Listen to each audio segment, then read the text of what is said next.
Quando a sentença arbitral é proferida fora do Brasil, essa sentença deve ser homologada pelo Superior Tribunal de Justiça nos termos do artigo 34.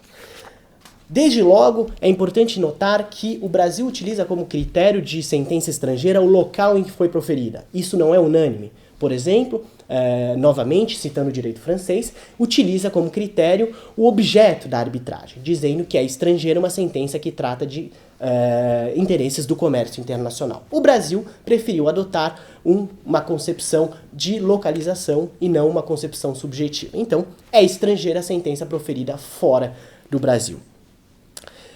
Outro ponto que eu acho merece destaque nesse sentido é a coexistência de diversos dispositivos legais tratando da homologação. Não apenas a lei de arbitragem, mas também, em 1958, é promulgada a Convenção de Nova York, que vai tratar exatamente da circulação de sentença entre as partes contratantes.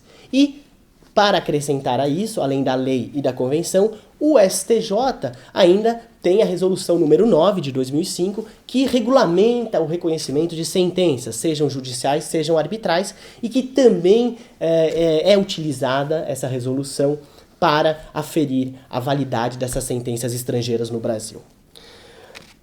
A Convenção de Nova York, embora promulgada em 58, vale notar, só entrou em vigor no Brasil em 2002 pelo Decreto 4311.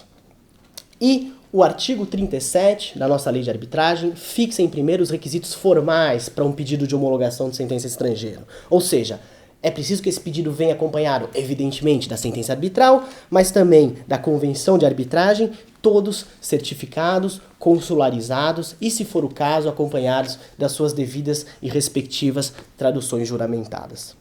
Diante do pedido de homologação, e aqui trata-se de um ponto essencial, o STJ tem apenas um juízo de delibação. O que é isso? Um juízo de delibação é um simples juízo sobre as formalidades daquele pedido. Ou seja, em nenhuma hipótese o STJ pode se imiscuir no mérito das sentenças arbitrais. Ele apenas vai aferir se aquela sentença respeita os requisitos formais e se respeita a ordem pública brasileira.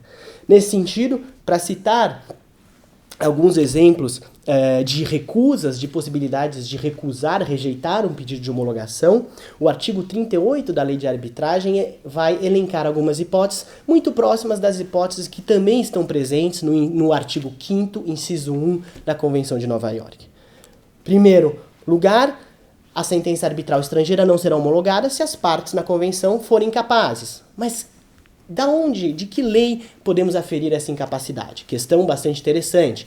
É preciso dizer que a Convenção de Nova York diz que é da lei aplicável, ou se não, da lei da sede da arbitragem, né? Nós podemos lembrar o artigo 7º da nossa lei de introdução ao Código Civil, né, que fala que a lei da capacidade é a lei do domicílio das pessoas. Uma questão que ainda é um pouquinho polêmica, mas que vale a pena aqui ressaltar.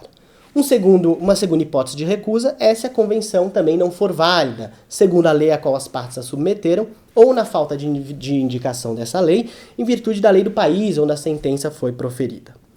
Um terceiro inciso, se o réu no procedimento arbitral não tiver sido notificado desse procedimento. Aqui, evidentemente, em uma homenagem ao princípio do contraditório e da ampla defesa.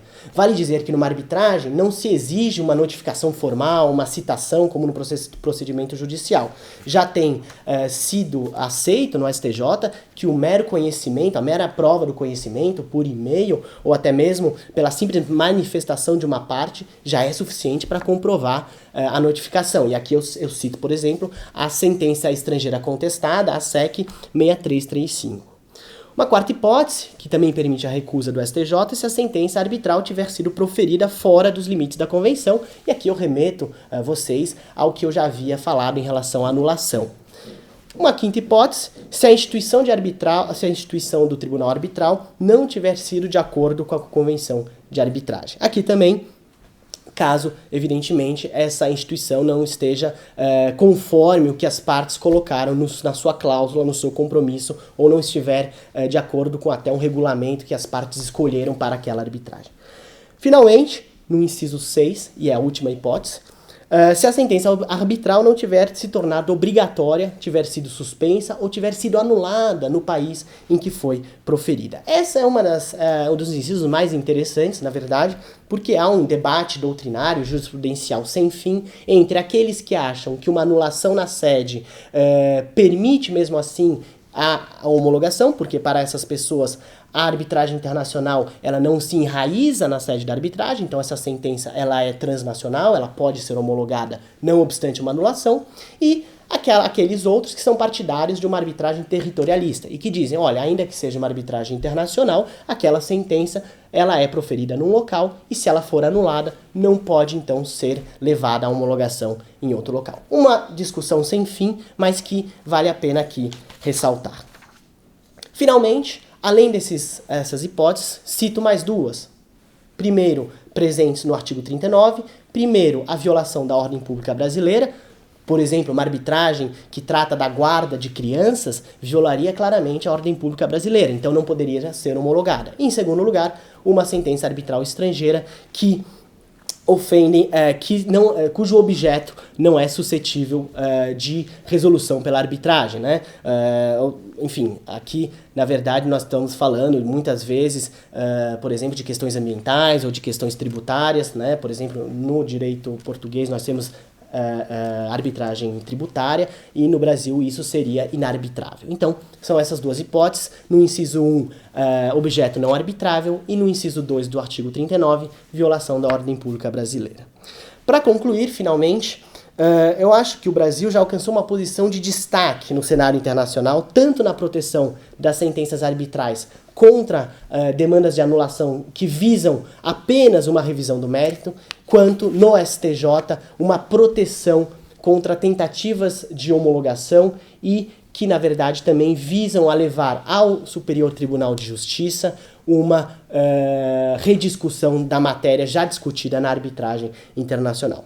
Então, sem sombra de dúvidas, para concluir, estamos no bom caminho. O Brasil já tem uma lei constitucional, uma lei que se legitimou e, aos poucos, acredito que nos imbuímos da cultura jurídica de respeito às sentenças arbitrais.